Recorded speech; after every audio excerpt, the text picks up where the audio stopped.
So, what's your name po? Ano po pangalan niyo po?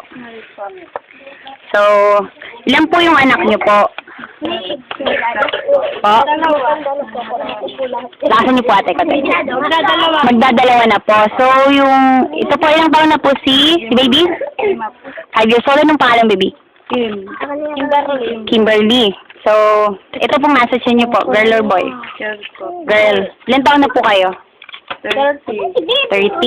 So, nakatira po ba kayo sa tabi po ng basurahan?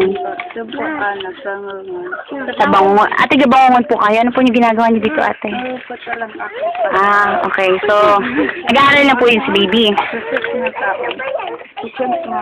Sa susunod na taon. Ano po trabaho ng asawa niyo po? Junk shop po. So, kung estimate po natin sa buong araw po, magkano po yung kinikita ng ano niyo po? Dahil 200 per day pong kinikita ng asawa niyo sa buong araw. So, sa 200 per day po na yun, nabubuhay po ba kayo ng... Sa 200 per day po na yun. So, maghapon po na yun na kakakain po ba kayo ng 3 times a day? Okay. So, nag-aaral, hindi pa po siya nag-aaral sa next year pa. So, kayo po, housewife lang.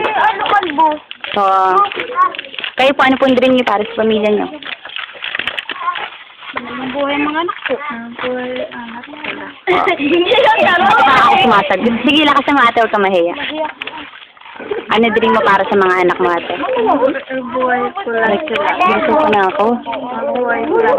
Mabuhay mo, and then, mabigyan na mapag-aral. Sige, ate, thank you so much.